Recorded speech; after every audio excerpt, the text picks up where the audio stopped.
السلام علیکم چوہے صاحب. وعلیکم السلام. میں آج بڑی خوبصورت بات چوہے صاحب سے پوچھنے لگا ہوں کہ پارٹیشن کے وقت ہمارے جو بڑے ہی لیجنڈ استاد تھے جو اس دنیا میں نہیں رہ گئے، جنہوں نے ایک بڑی مثالیں قائم کی اور بڑا اچھا وقت گزارا کبوتر بازی میں، ان کا میں آپ سے پوچھنا چاہوں گا کہ وہ کون سے استاد تھے؟ میاں صاحب یہ بات تو آپ نے بہت اچھی کی ہے، مگر میں گزارش کروں گا سب اپنے جو لو فلائنگ کے کھلاڑی ہیں کہ آج آپ کاپی پنسل لے کر رکھیں تاکہ یہ ریکارڈ بنے گا کہ یہ جو استاد ہیں ان کا نام بھی آج تک زندہ ہے، اور اپنی کاپیوں میں زندہ رکھیں. یہ وہ استاد جن کا میں نام لے رہا ہوں نا جی، یہ چھوٹے موٹے استاد نہیں، ہندوستان میں مانے جاتے تھے اور پاکستان میں بھی. سب سے پہلے میں نام لوں گا، اللہ ان کی قبر پر رحمت فرمائے، بابا امی جو چک نمبر 232 عقیق سنگھ والی تحصیل جڑا والا ضلع فیصل آباد کے رہنے والے تھے، جو ہندو پاکستان کے بہت بڑے، بہت قابل اور بہت اچھے شکاری تھے اور اپنی چیزوں پر توکل کرنے والے کھلاڑی تھے، جو انہوں نے کبھی کسی سے کوئی بات نہیں پوچھی ہوگی میرا خیال. نمبر 1.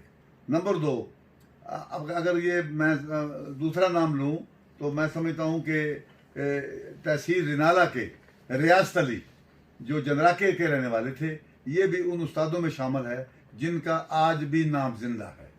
ریاست علی، مراڑ، جنراکہ، تحصیل اکاڑا، ضلع اکاڑا، ریاست علی.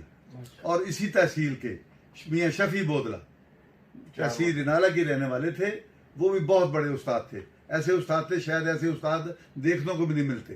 اور وہ استاد جن کو ہربل کی دنیا، یعنی اگر کسی حکیم کی دکان پر بھیج دیا جائے تو وہ ایک ایک چیز کی سال استاد اب دنیا میں نہیں ہے. استاد تو بڑے ابھی بڑے ہیں، مگر یہ بہت بڑے استاد ہیں. استاد قمر الدین، یہ استاد قمر الدین ہمارا موڑ پاکستان میں کیوں مشہور ہے؟ آج تک استاد قمر الدین کا نام زندہ کیوں ہے؟ کہ موڑ زندہ ہے، موڑ نے نام زندہ کر رکھا ہے. استاد قمر الدین شاہ یکا، تحصیل دیپال پور، ضلع اکاڑا کا رہنے والا تھا اور غریب آدمی تھا، اور میں سمجھتا ہوں موڑ کا ماہر تھا. اگر اسے ماہر موڑ کہا جائے تو یہ بے شک کوئی بیجا نہیں ہوگا.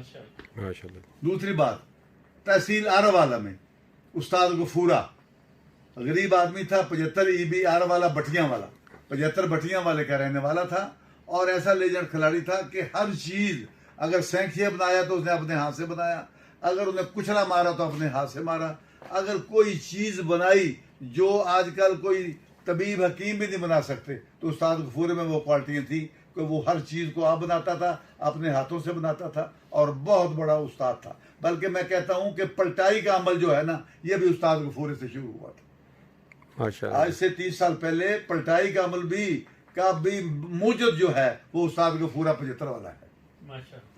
اچھا جی، اس کے علاوہ اگر میں دوسرے آج کے استادوں کی طرف آؤں تو میرا خیال تعداد ہیں، ان کا ذکر اس لیے تو اس طرح کے بہت زیادہ ہیں. لیکن جو استاد ہیں ہڑپے کے، دیکھنا ہڑپے کے 2 استاد ایسے ہیں جن کا نام نہ ذکر نہ کرو تو یہ سارے استاد ہی نامکمل.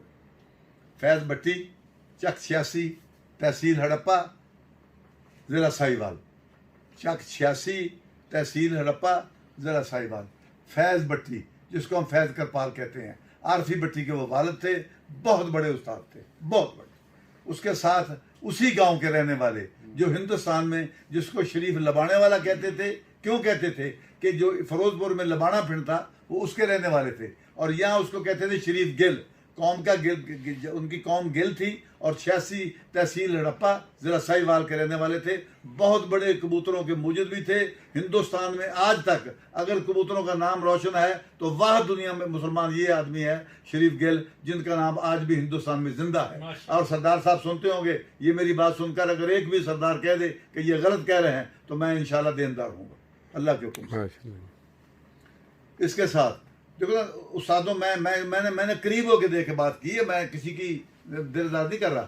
استاد حنیف، یہ ڈسپینسری روڈ ساہیوال، استاد غلام کے بیٹے تھے. ان کا باپ بھی بہت بڑا کبوتر باز تھا. اور وہ حنیف جو تھے وہ دیکھو، یہ تو نا ہمارا یہ لو فلائی، وہ آل راؤنڈر تھے.